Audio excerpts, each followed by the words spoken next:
very special guest because this guest today is not just a guest, but he's also a friend. I mean, he's someone I like to call, my homie. Mm-hmm. My homie from it doesn't go that way. Anyway, we'll get back to it. But let me introduce my good friend, Jack Somer. Everybody, put your hands together for Jack.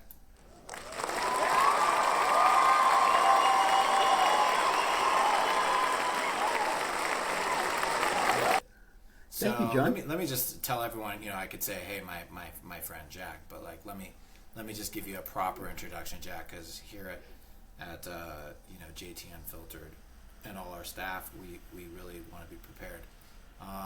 So I just, Jack Somer is a veteran financial. This is what AI says about you, by the way. Okay. On Google. Okay.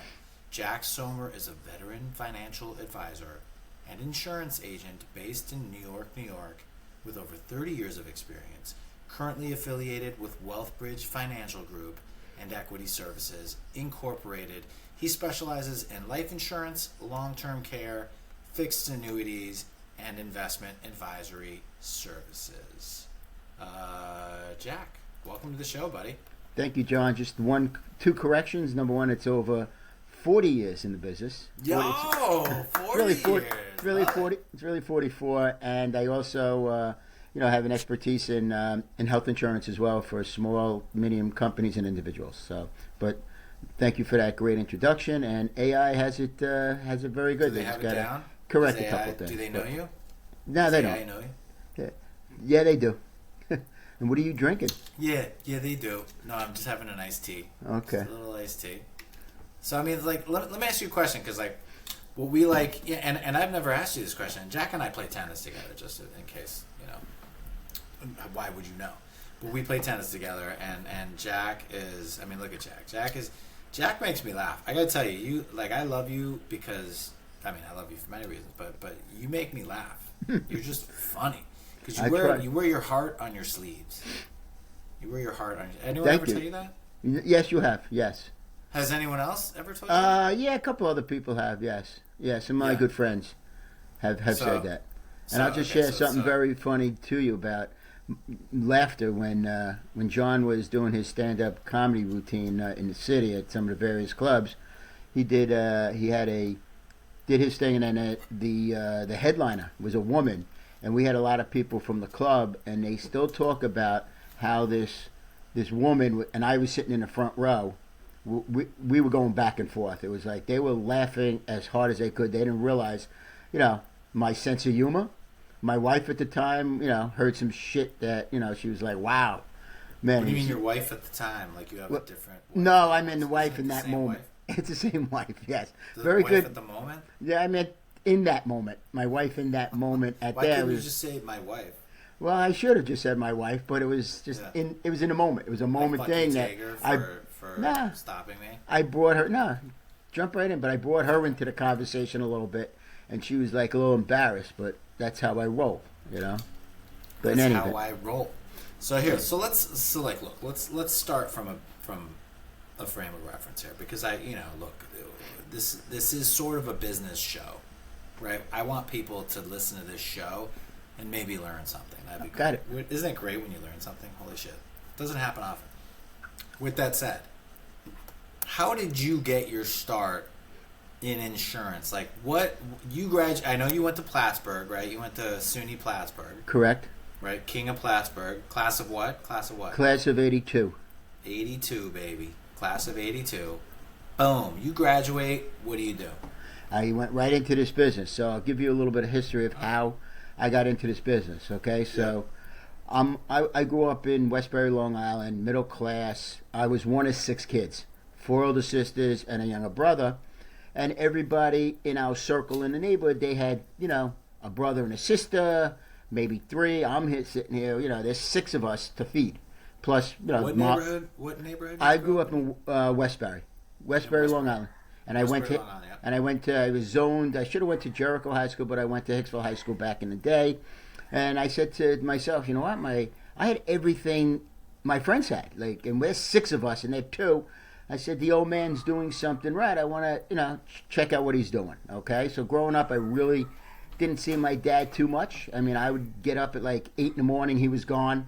I go to sleep 9:30, 10 at night, and he was never home. He was always out. I didn't know if he was, doing business or having, affairs on the side. No, well, you never asked him. Why wouldn't you just ask him? Well, when I was, 10, 11, I wasn't asking my dad if he's getting busy out there. But it's a good question. But at 10 and 11, you were thinking maybe he's getting busy. Maybe, I don't know. How come he's never home? I never see the dude, But I haven't. I had everything my friends had. So when I was a senior in high school, I said, I was out of high school probably like around 11:30. I only had 2 classes. I was exempt Jack, from. We don't need the exact daily schedule. I got you. So I went into the city, came in twice a week, saw what my father was doing, and I just loved it. We come in the first time, we had meetings scheduled, went for lunch and a business meeting setting. This is cool. I get back to the office. We do some, taught me the business. Come in on Wednesday. I said, so where are we going to lunch? He goes, we're not going to lunch. He gave me $5. Go downstairs, get yourself a sandwich and a soda, and get back up here. We're gonna work. Go into see how to calculate. Work. Like what? Work was calculating. Work was calculating. Selling life insurance. That's what my dad did. He was a rock star he's in on that. The phones? What, he's like on the phones? He was on the phones. Yeah, he had phones. Calling, cold calling people. Some days we knocked on some doors. Was he hitting the obituaries? Was he like looking at the obituaries? No, the obituary. Well, that's too late, right? That's too late. That's too late. That's too late. So when I joined, I said, wow, I could do this. I like this. We're helping people solve their financial needs. Talking about money, educating them about how a dollar works and how it's taxed, how it might not be taxed, and I just really enjoyed it. And I joined him in 1982, and I basically right out of college. So right out of college, boom. May. Maybe I took 2 weeks off, but yeah. But yes, right into the business, and he taught me it, and told me what I needed, and I started out in an area where my dad didn't do much business in. It was his company. It was his company. It was just Soma, Soma Consultants, which was him and a secretary, and we write business. He's a 1099 salesman, basically. So it was small. But he worked for himself. Yeah, he was. Yeah, he was with a large insurance company. We did a lot of business with back in the 80s with New England Financial, and then they merged. Was he like Mad Men? Was he a little bit like Mad Men? Yeah. Did he look like Don Draper a little bit? My dad, not like Don Draper, but he was. My dad was. He was out there. The thing in the office, because we had space in New England Financial, which is the general agent, and had about 30 agents like my dad and myself. And the joke in the office is, if you look at Harold B. Soma, you might get pregnant. So don't look at him. He's having he had 6 kids in 12 years, and all the kids.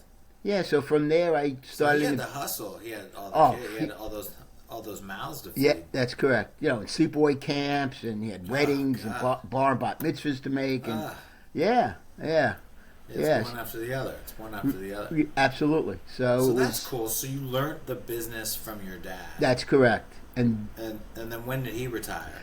Dad really never retired. This business, you really don't retire. I mean, he had me. So, his last 20, my dad was in the business, I guess, for over 60 years, 65. I mean, he passed when he was 95.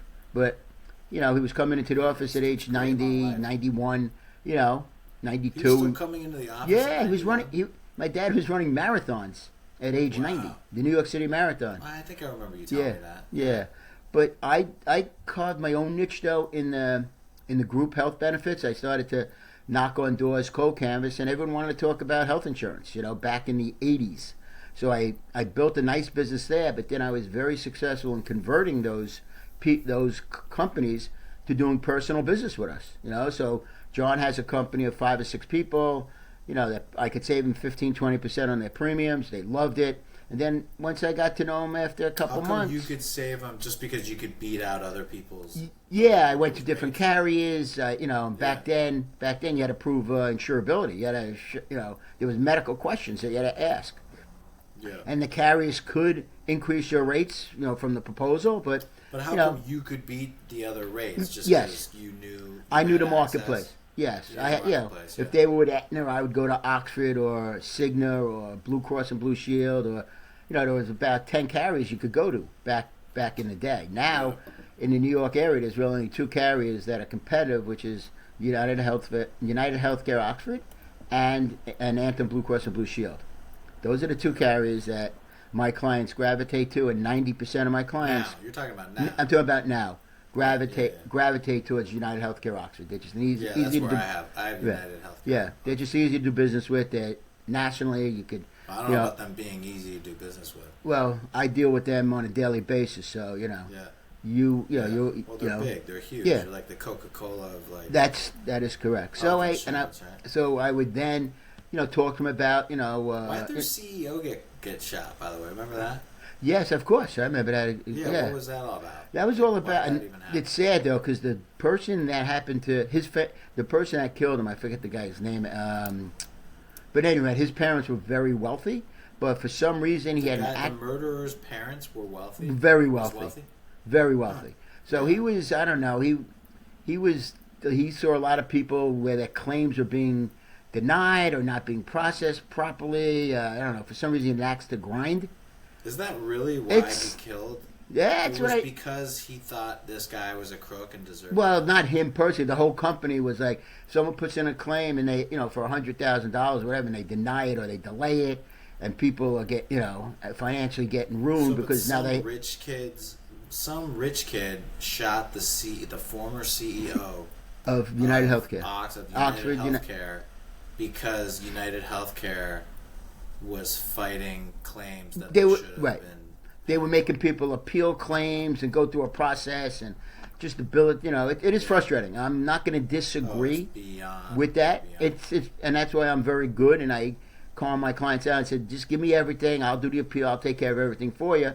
But this guy just went rogue, and and that's what he did. You're killing the CEO. That's a little a little bizarre, a little extreme. It's extreme. So now he's going to spend the rest of his life. And I don't think he knew this guy personally. I don't think like they used to. He just went and. Did he think he was going to get away with it? Did he really of course he did. He almost really thought he would get away with it. Hey, he got away with it for about 10 days. He was on the run, really? and he was in McDonald's having a burger, and they arrested him. But he had a mask How on. Are you getting away with jail or getting away with murder now in today's day and age? Oh, absolutely. Someone just did it. Come on, Nancy Guthrie? Savannah Guthrie? Was she dead? I mean, have they found her? Yeah, she's dead. Yeah. She's in Mexico. Found her body? No, but in my opinion... Okay, well, I'm sure she's dead, but they haven't found her body yet. No, I think she's in Mexico, carved up somewhere. I mean, that's... And I think that was a kidnapping. They kidnapped her and didn't realize she didn't have I think she died after 2 days because she didn't have any medicine. I mean, that would make sense. I mean, or they tried to get a medicine in Mexico because you couldn't get it here because everyone would know about it. And they still don't know who did it. They don't know who did it. No, to this day they still don't. They've maybe they'll maybe they'll find out like that Gilgo Beach killer. That sicko in Massapequa. Why are we talking about killers right now? I don't know. We just got. Because you brought it up to see. Making it so dark. No, we'll make it happen. Dark show. No, I know. Talk about murderers and killers. You brought up why did the guy kill the CEO? Well, really, we were discussing how you got started in insurance, and if you when you went to college, and then correct. So basically, you always knew you were going to go into insurance. That's why I went to SUNY Plattsburgh. It was like, look, I'm just going to go have as much fun as I possibly can. Absolutely. I don't need to learn. What am I going to study here? I'm going to learn everything once I graduate. Once I graduate, then I'm really going to go to college. Correct. Right. So I went to 4 years at SUNY Plattsburgh, got a business management degree, a marketing degree, and had a great. Did you get 4 years. C's? No, I got a 3. I graduated with like a 3.25. 3.25er. Right. 3.25er. And that's did you in study? No. You didn't study. No. I don't think I went to many classes either. I just went into we had a very shouldn't be saying this, but we had a very interesting way to take tests with my friends. Like why? What do you mean? Like you'd all cheat? Yeah, absolutely. One guy was smart, and we just passed down the answers with hats on. You just passed the tent. Oh yeah, the hats. The hats like this. And the professors were they looked the other way, and it wasn't kids rocket can't science. Do that anymore. They can't get away. No. I actually bet cheating now is probably really hard. Really hard. Agree. You know what I mean? Because you have the internet, but you'd be it's like, what are you gonna have your phone out and doing this? I don't think they allow phones in the classes anymore. Yeah, but I mean, I don't know. My daughter's like, if I text her, she like texts me right back. Like Okay, all the she's time, not taking a like test. she has her phone. Right, no, but if you're taking a test, you probably can't have your phone out because you could be Googling your answers. So I don't know. Don't Yeah, know. no, 100%. Yeah, no, I get it. I just like, and she always has their phone, but I'm sure like, I don't know. Maybe it is really easy for kids to cheat nowadays. You know, Could be. Like I'd be using ChatGPT for all my assignments. No. Absolutely, and also writing your Do papers. you use ChatGPT in your daily life? Yes, I do. Like, what Yes. do you use ChatGPT? What's the last thing you use ChatGPT for? If I want to, if I'm sending a letter to a client, and I write it, and I'm not a great writer, I put it into chat and they formulate it for me. A letter to a client. Letter. That you'll mail. A letter that What? you'll mail. No, an email. No, mostly An all email. An Everything So email. it'll be like chat. Like, give me an example. Like chat. Tell Bob that I looked into, whatever. Like you'll give the paraphrase, but make it Right, sound I professional. paraphrase it, and then it corrects my grammar and cleans it up and makes some suggestions. In reviewing your life insurance, it makes sense to Why don't you ask him about this? Maybe he'll want to buy that. Or right, something. stuff like that. But it's Yeah. been very helpful. It's the wave of the future, and it's here now. So Future's here. Future's Yep. here now. yep, that it is. So But it's that's been a nice. So, great like, been a great business for me. I've been doing it for 44 years, and most of my clients are my friends as well. Yeah. 90% of my clients become my friends, and we have a great relationship because I'm providing something to them that I manage their money. That's easy. They could see it. They could look at it. Isn't that weird though when you're like friends with someone and then you know exactly how much money they have? That's a great. That's it. Some of my clients say I'm not giving you any financial information, but I want 10 million of life insurance. I said, great. I'm the make up numbers then. If you're okay with that, I just I know what their net worth is approximately. Really? So you don't know how much money they have. They tell me like they don't. They might tell me I'm worth 10 million, but I don't know if it's like 8 million in a house and stocks and bonds, maybe 2 million, and But I ask pertinent questions about college education and get ideas, and I use my life insurance more as it's protection tool as the kids are younger and get older, and then I flip it into a retirement strategy where they're getting back tax-free money for them as like a separate pension plan on a tax-favorable basis. What, like a 401k kind of a thing? It's a reverse of a 401k because a 401k you get a tax deduction for the money you put into it, but then on the back end it's all taxable. So the government is dumb; they're not stupid. So they're going to give John a $10,000 deduction for 20 years. Okay, so you save $200,000 in taxes, but now when you want to take out your $5 million, you're not worth $5 million. So you save 200 in taxes. Now you got to pay back $1 million. Got to give back 40% of it, and the growth. So they're getting back a lot of money. At what point would you say like a rich person should start setting everything up in a trust? Like at what point are you like, dude, I got to put together a trust? This is like. Well, that's a great question. Normally, every situation is different. If you trust your kids, and when you go, you want to get it out of you. You can make them the owner of the contract. You don't need a trust. Let's say you're worth like $100 million. Right? Okay. Let's say like okay, I'm worth $100 million, right? Mm-hmm. Or you could be like Jonathan, right? Like we're friends. You'd be like, bro, you have a trust set up, right? Like what are you gonna say to me? Let's say right now, I'm telling you, I have $100 million from my mouth to God's ears, please. Mm-hmm. I have $100 million. And I'm like, dude, I just have it in like a savings account. It's just, I mean, like, what do I, I just sold my company. I got $100 million. Like, what do I do? What should I do? Well, in that scenario, you're gonna probably Give have $1 million to me. Yeah, okay. Number one, you're gonna probably have a large capital gains because if your business, you bought into your business for $2 million, you put some money in it, and it appreciated. So say if you have a capital gains of $10-20 million.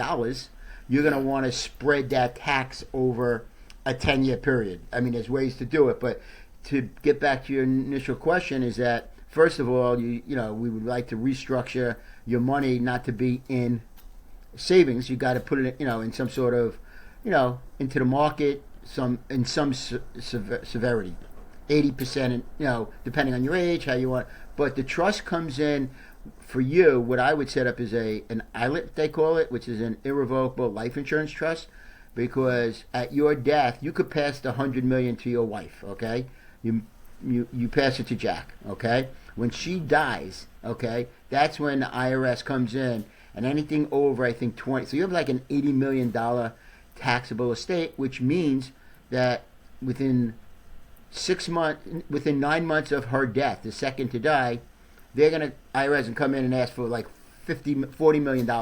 You have an $80 million taxable estate, and it's 50%. You got to come up with $40 million.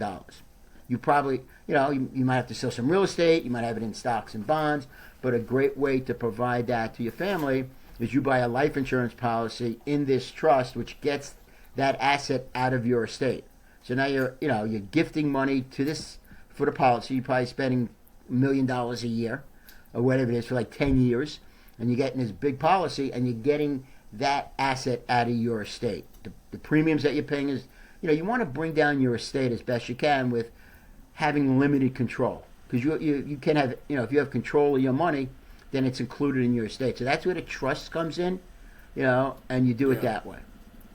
So I should do what? I'm confused. So I'm getting that. What am I buying? You're getting $40 million out of your estate. I'm getting a life insurance policy.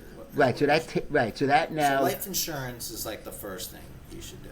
Absolutely, because you're gonna have, when you have kids, number one, but two, for this purpose in this scenario, you need it to cover your estate taxes. All right, you need it, because you have a taxable estate of you're gonna lose $50 million. So your kids are gonna be you might say, okay, I leave them $50 million better than I had 100. So, but why do you want to work so hard and just give half of it back to the government if it costs you, $10 million to save $40 million? That makes good economic sense. Okay, and you shelter like the big expense that anyone with money would do, like their first move that they should do, is buying this life insurance to cover the potential. Yes, that is correct, and put it in a vehicle that will never be. It's not taxed. It's out of your estate. This is what I want to know. Like, right? And you're gonna be like, really? No, I want to know. So okay. So let's say, like, what's the most average size life insurance policy you sell? The average? Like on average. On average, what would you say? Probably $1 million to $2 million. I have some clients that have 20. Yeah, I have clients that have 20 million. I have clients that have $500,000. But on an average, it's about $1 to $2 million. I guess is the sweet spot. And then. So 1 to 2. All right. So let's say on a $1 million policy, right? What do you make on a $1 million policy? Well, it's the premium that they pay. Okay, so if they're paying $20,000 a year, okay, which is what $1 million policy. Yeah, for a male, in their 30s, in their 40s, it could be 30,000. Whatever the premium is, I get paid about between 75 and 80% of that premium in the first year. Premium payment. Yeah, so if they're paying 30, I'm getting paid 20,000 for the year. Right, that is correct. My commission. God, and you get it every year. No, I get that the first year, and then get it the first year, and then over the next 10 years, they pay anywhere from 3 to 10%, depending on if it was whole life which is where you get like 10% thereafter. If it's universal or an index product, you get 3%. So if someone's paying like $20,000 a month. $20,000 a month. That's bad. It's great. No, a year. A year. Sorry, $20,000 a year. So if I get 80% of that, it's like 16. You're making 80. That's like 16,000. Exactly correct 16, in the first year. Correct. In the first year, you get 16, and then after that, you're getting. And through most of the products, 10%, so you're getting 2,000. Right. I used to sell most of the contracts I'm selling now as an index product. Yeah. Because the premiums are cheaper than permanent, and it's a whole nother conversation. So I get about like 3% for the next 10 years. 3%. Oh, so not 10. So it's 3%. But then, long story short, though, it's all about like every year. But you take your business and the next year you have already whatever you did the previous year. Right? Correct. Like, how rare is it for you to have a worse year, like next year is usually better than this year, right? Like it's rare for you Correct. to have an. I mean, Correct, I'm sure but everyone has off right, years, that's right? because normally I'm going to get my residual. Like if I don't do anything next year in 2027, I wake Yeah. up January 1. I say, oh, I take the year off. Yeah. I will Yeah. still have probably between $10,000 and $15,000 a month just coming in on my renewal business. Like just on your renewables. Like Right, you so don't I- have to sign a new. I don't have to do contract. anything new. Just keep what I have. Just if I keep Yeah. what I have, probably Yeah, a little bit you're- more. Maybe a little bit more. Maybe closer to maybe 15 grand a month. Yeah, and getting those new. See, it's funny because like real estate's that way too. I think. Right. You gotta. You The gotta. longer you're in real estate, the easier the job becomes. Like Correct. it's funny because I've seen it, especially now. I got to tell you, if you're getting into real estate, is like Hollywood, right? Uh-huh. Meaning like you know how like actors have their kids and then their kids are famous too. Like their kids become actors, and it's kind of like in real estate. If your parents are in real estate, I could see you taking over their business and like having a business. But if you're just going to start doing real estate, one day, it's a very, I'm not saying it's impossible, but it's a very hard business to culminate that way, right? To just jump in and sort of, let's build my real estate business. It's a long game. It takes a long time because it's like, I think maybe once have I had a client move on from me, but all my clients, other than that one, and trust me, it wasn't my fault, I'm sure it was, but stayed I with know me you. forever. No, I mean it wasn't, but whatever. Look, sometimes it just doesn't work out. Absolutely. But it's like all I'm saying is I'm it's like the same people, and then you get new clients. Then now I have one more. You know what I mean? And then, like obviously some people sell this year, some people don't sell next year, whatever. So that can go up and down. But as far as people I know, it just keeps growing. Correct. So No. your business is exactly the same way. And I get a nice residual for keeping that business on the books. Now, after 10 years, then it drops down. I get 2% of my book. Like if I have 20 of the premiums that I pay to the various companies. So it's nice. It's like I'm building a future, and but it's always the perfect job for you. It is the perfect job for you because I'm a you're people a person. super social dude. Yeah, you're like very much a people person. Thank you. Unless Yes. you're on the tennis court. Then I get don't they get get a little Jack competitive. mad They get a little on the tennis competitive. court. You know what I love? I love like Jack is like he's like the McEnroe at the club. I played But against not John. really. Like he likes to like act like a tough guy on the court, and so do I. To be honest with you, so it's like remember that time we got all like heated. We got all heated, and then Then you left. you were like, get back on your side. You don't come over to my side of the court. And then we were like, I was like, what are you gonna do? What are you gonna do? You want to fight? Let's I fight. didn't- Like, let's come on. I wasn't Let's going to drop fight. I rackets. just said get back and protocol is I'll make the call, and then you got to come over and like show me the mark like 8 times. They said Yeah, I okay, mean, let me tell you in tennis, all right. You don't go to the other side of the net, all right. But you Whatever did it to do, me. Don't go to the other side of the net. And I did it just to kind of see like what was he gonna do? What are you gonna do? what are you gonna do? I got What are you gonna verbal. do right now? All I got was what are you gonna verbal. do? But no, it's always fun. Like tennis arguments are fun.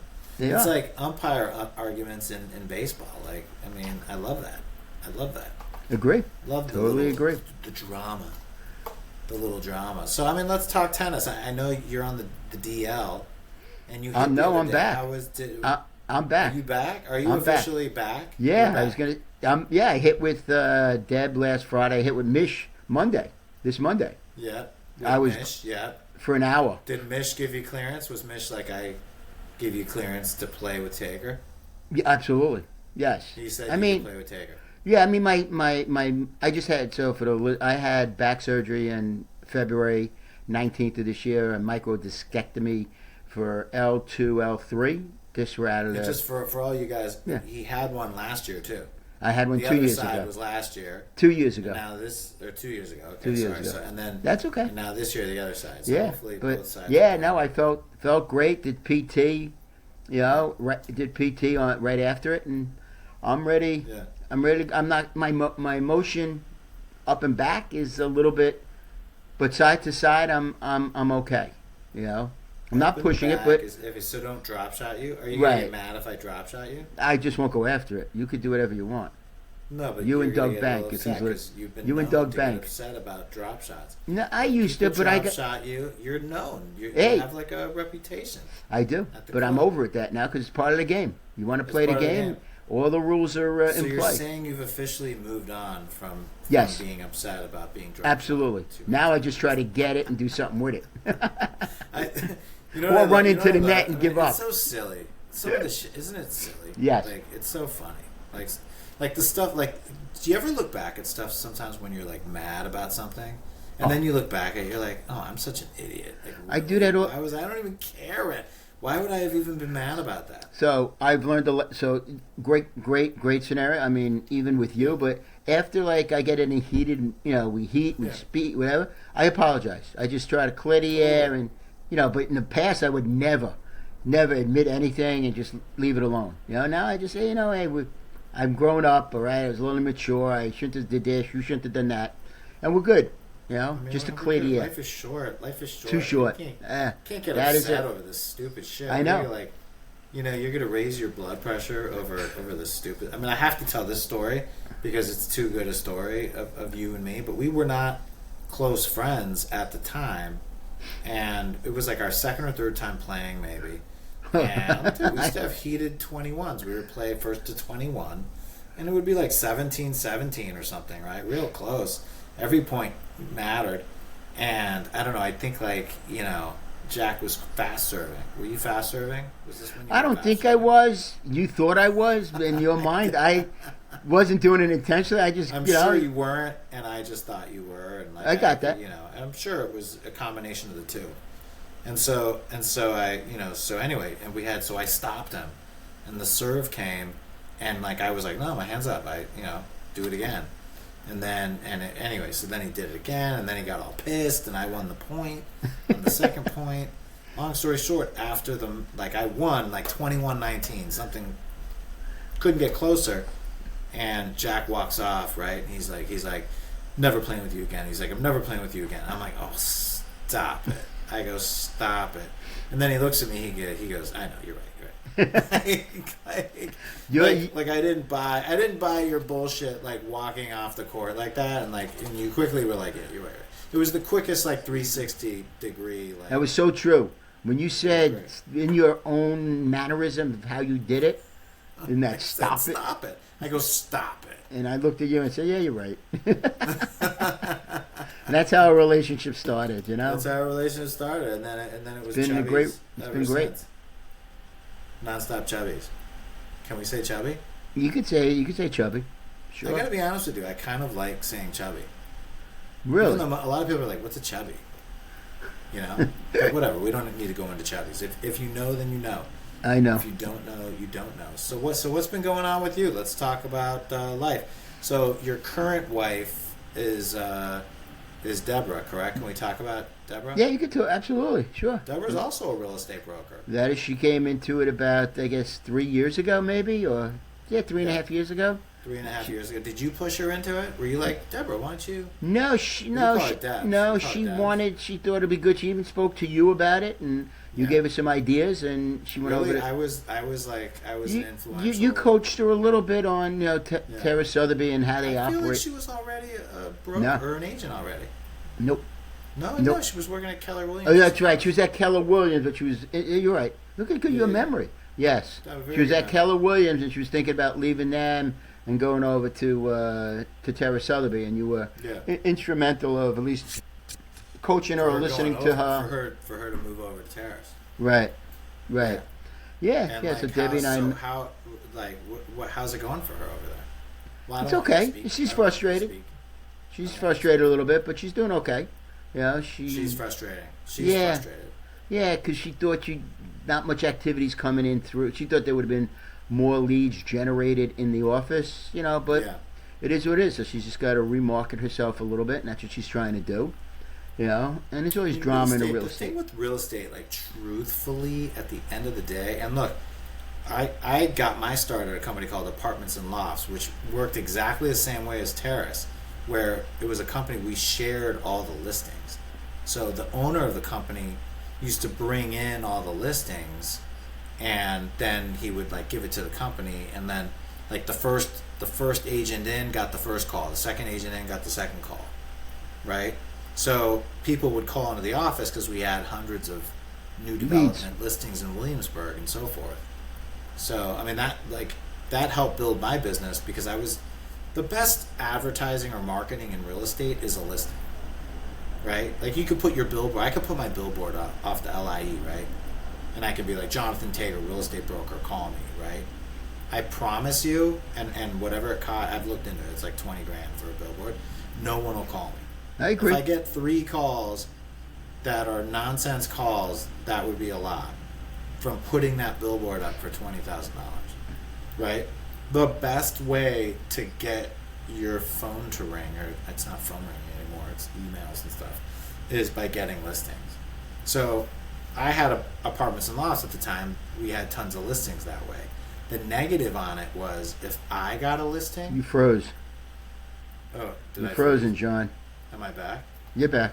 I mean, look, nowadays anyway, like really how it happens is you gotta build your database with contacts and people. Yes, yeah. That is correct. You gotta constantly be reaching out to people you don't know. That's all. Which is the same thing you have to do. Absolutely. Yeah. You know? How do you do that? Like, are you still doing that on a day-to-day basis? That's a great question. My business was basically built on what you said earlier. My unique ability is I social prospect. Like if I'm at a bar, I'm out with, when my kids were younger, So when you say social prospecting, you're just saying like I play tennis in groups and I meet people. Right. And then I tell them what I do. To the Rangers games, I go wherever. And I just tell people what I do. I am face to face. I'm that guy. That's what you mean by that's that, what I do, and I be honest with you, they ask me what I say. I'm a financial advisor, but I sell life insurance and manage money. And if you're concerned about what's happening in the market or anything, let's get together for 10 or 15 minutes, show you what I do, and if, non-threatening, not persuasive. If you like what you hear, and you want to explore your own personal situation, let's go. If How not, often does that end in a reach around? Oh, wow. That's a good question. Not many times. I had to ask. I know you had to. I know. Our listeners want to know. I know. Gary, and my friend Gary is a big. He uses that word all the time. The reach around. The reach around. Like you're in the car, you get the reach around. So no. In all seriousness, so social activities. So like face to face stuff. Most face to face. What about like? Well, hold on. Let me. Are you not like email? Are you not No. emailing people? Nope. Are you not calling people? Nope. None of that. None of that. All Okay. people you know. I know. Like I do a lot of business with accountants and attorneys, so I built up those relationships. One guy I've been doing business with for over 40 years. He sends me 2 or 3 clients. He sends He sends his clients. His clients because they trust him. They trust me. I got good products. Do you give him referral fees or anything? Or are you if they want it, if they're an accountant or attorney, I will. Yeah, but a lot of them, I'm legally allowed to, but they don't want. Legally, you're allowed to. Yeah, what's common on that? Like, what's a common referral fee? 20% of my commission. Whatever they're sending you. Yeah, and I give them a 1099. So at least it's fully legit. It's totally fully legit. I couldn't do that with a customer or, one of my friends refers me to somebody. As a gesture, I'll take them out for dinner. Yeah. Take them to a Ranger game. I use my Ranger tickets or my Jet tickets as, to entice people. Just. I can't believe you're still a Jets fan. I know. It's another conversation. It's unbelievable. Like they 1982. Should be paying you to go to the game. 45 years. I'll be on my 45th 45 years you've been going to that team? The first present I bought myself with the first commission was season tickets to the Jets. Oh my God! And those are still the seats you have? No, I've upgraded them numerous times. When I first started, I was on the second row. A lot of people don't know, but I've been to Jets Shea Stadium. At Jets Stadium, and if you go, reach out to me here through this podcast, and I will hook you up with Jack at any Jets game because his tailgate is the best one. But Jack is the first one in at Jets games. I mean, dude, they should put a plaque out there for you being a Jets fan and showing not only just like still going to every game and doing your tailgate, but for being the first one there. Like you should get something. Like they should give you something. But they don't. They should. I agree with you. They just keep hiking up the prices, right? Yeah. Oh, that's what they do. Yes. Oh my God! I mean, is there a prayer for you guys this year? Depends on how we draft. It's all about a quarterback. Gino is serviceable, but as our coach said, he's going to bring us to the promised land. Isn't that like weird? Like to me, this is what's scary about bringing Gino back, because you guys had Gino and moved on from him. He left. He went to Seattle and did well. Went to Oakland. Did well. Yes. Certainly did better than he did on the Jets. Oh, absolutely. Now he's coming back, and it's like if he sucks again. Well, he won't. Like, he won't. Know it's me, not you. No, but he won't, because, in my opinion, it's all about coaching. Okay, and as you brought up, we also had Sam Donald. He left us. He went to 3 or 4 other teams. Played great with Minnesota last year, and why they let him go, I don't know. And then he goes and wins the Super Bowl, and it's the same quarterback. It's all about coaching, a little bit maturity, but it's all about coaching. This league is coaching and coaching and coaching. Yeah, for sure. And we got a good offensive coordinator in Frank Reich, so we should be, I think he's going to play okay. I think he'll manage. You'll never get rid of those seats, right? You're never getting rid of those. Well, seats. I don't say never, Is but it never? What if they go 0-17 next year? That's a possibility. That is a good possibility. Okay, like what if they're? Let's be realistic. They're not going to go 0-17. No. Let's say they're like 6 4-13. Would you? I would probably give them one more year, because we have 3. I think we're trending in the right direction. We're trying to build a younger foundation. Trending in the right direction. I think we're trending. 3 and 14. Yeah, we'll go. I say we're going to go. I'm optimistic. What's the over under this year? Probably it was 4.5 last year. It's going to be probably around the same. 7 and 10. If you do better than 7 and 10, you'll be happy. I 7 and 10. I think we're going to be 8, 9. Yeah, we'll get 8 wins. You think you're going to be 8, 9? So yeah, I do. 8, 9? I do. So is 8 and 9 the over under? No, I think they're going to make bet. I think they're going to make the over and under. that. I haven't seen it yet. It's probably going to be 5.5. I would think, right? I don't think anyone's thinking the Jets are going to win more than 6 games. No, I don't think so either. I am. I'm positive on that. I'm bullish. Because honestly, if it was 6, well, no, it's 6 and 11, right? I would say. Yeah, it's 17 games. I would take. Is 6 and 11 a push? No, 6 and 11 would be a win. 5.5. So if I go over, and it's 6 and 11, do I win? Yeah, you win. Or is that a push? 6 and 11 is a push. No, 6 and 11 is a win. 5 is a loss. Because I'll go over on 6 and 11. I think they will win 6 or more games. I actually think they're going to win 6 games. Okay. I can see that. Yeah, I don't know what the line is, but if I was going to guess, it's going to be in the neighborhood of 5.5. Because most of the lines are half a points, so there's no pushes. Yeah. I think they're going to win. Dude, if I'm going to check when we're done. If they're 5.5, like if it's 5.5, I will take the over on that. I agree. Because that'd be funny, actually. That'd be funny to like watch. It'd be worth. Absolutely. Watching. Agree. Yeah, so that's what I do. I'm out there socially. Back there when I started, totally different model. Then I was knocking on doors, getting thrown out of buildings in the city. You were door knocking. You were doing. Oh yeah, that. yeah.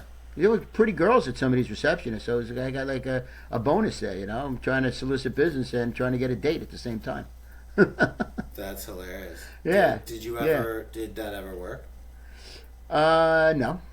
No, it didn't. I tried, but no. You tell me later. Yeah, I'll tell you later. But yeah, no, it was interesting. And I got some good. Every year, don't you? Because you're a big macher over there, and you what's it called? Every year you're going to like the big. I go on a trip in like Hawaii or something. Yeah, correct. What do they do? Like the big. No, if you they set the bar. If you do a certain amount of business over this level, it's a great week. So it's a bunch of like insurance people. Did you ever see that movie? Oh God, what was that movie? Which one? Where they go Cedar Rapids. Cedar Rapids. That sounds familiar. You know what I'm talking about? I gotta send it to you because it's about life insurance guys in Cedar Rapids, Iowa. Oh, Iowa, Cedar Rapids, Iowa. Right? No, I haven't seen it. And like they're all like whatever, and they go away for a weekend.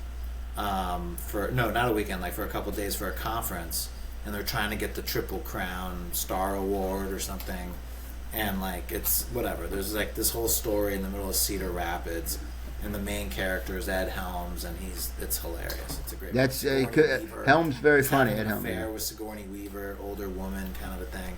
No, that's And then interesting. he goes I'd on let. this trip. It's great. I'm gonna have to go. I'm gonna watch it. Absolutely. But you'll love it because it's all about life insurance guys, and it's pretty funny.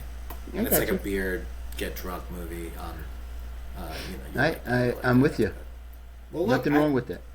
Honestly, I feel like I've learned some things. Did you learn anything? I feel like now I know. Now I know. I know exactly how you get paid on a life insurance. I won't tell anyone. No, you can tell everybody. I think it's super interesting. Yeah, I think it's super interesting because people are always wondering how that shakes down or how it works or what. And just to follow it up, it's very interesting. A lot of my clients say, Jack, what happens if I go direct to the company? Will I, save any money? Like, why they're saving you a commission? But no, the rates are the rates. Cost the same, right? The rates that are at the rates that are rates. That's how it's like the travel. You might as well. They might as well use you. Right, because I'm an advocate for them. They have someone to talk to if there's a claim. And you can do it talk all day, and you know exactly. You know exactly. What and I'm an advocate for them. If they have an issue with something, I could go to bat for them. And that's It's sort of like a buyer. It's sort of like a buyer's broker, right? Like you're gonna. Sellers are paying buyers brokers commissions, so you might as well have a buyer's broker. That is correct. It's not that. There are some carriers I do business, but there's some carriers I do business where I get paid 100% of the premium.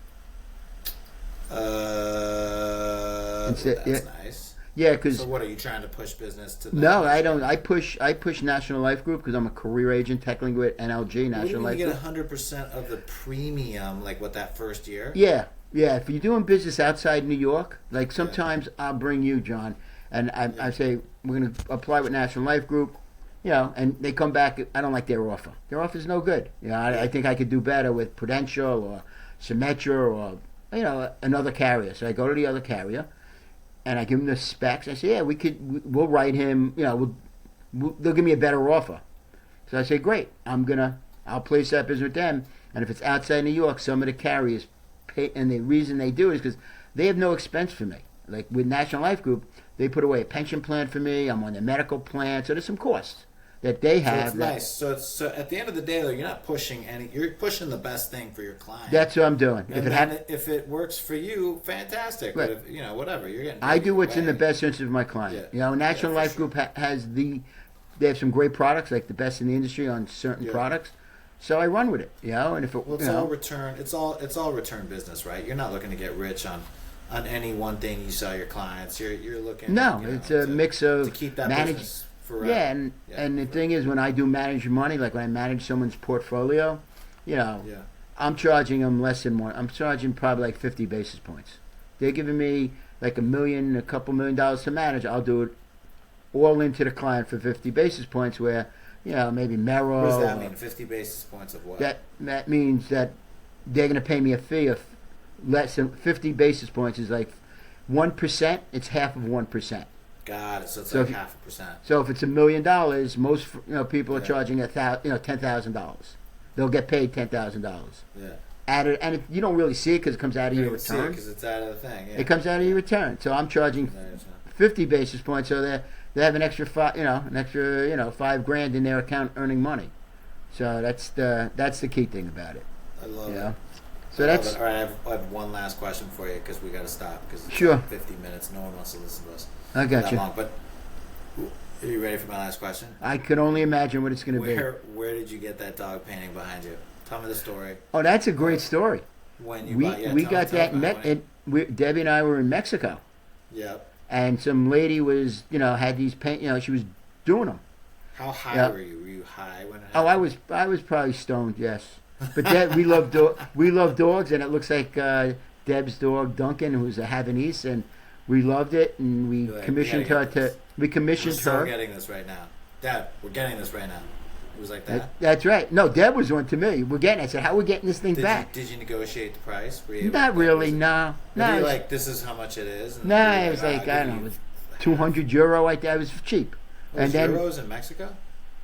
Peso. Where were we? We were in Mexico. I was thinking Spain, but no, yeah, it was regular money, and she put it in a. Debbie goes. I go to. So it was like 17 million pesos. Something like that. Yeah. I don't know what it was. It was cheap. Which is like $17. That was more than that. It's probably like $100 American, $100. And we loved it. And I said, but how are we getting this thing back? She said, how'd you get it back? Well, the lady said, no worries. I'm the wrap it. She put it in a tube, in a container. And we brought it back. And the frame. So you framed it. You framed it. Well, the frame was more than the painting. Went to the place on Metropolitan. They do a good job on Metropolitan. It's beautiful. See, it's a beautiful story, and that's what it's all about. I love like little things, and then it's a conversation. But we don't do the house tour anymore. Nobody does the house tour. No. Have you noticed that? Yeah, I noticed that. Nobody does the house tour. Nope. Anyway, dude, I want to thank you for coming on the show. Oh no, thank you for having me. I really appreciate it. I thought that was very well organized. I mean, we just spoke for 52 minutes, which is the perfect amount. Absolutely. And I thought it was very informative. I think everyone felt like it was informative. Thank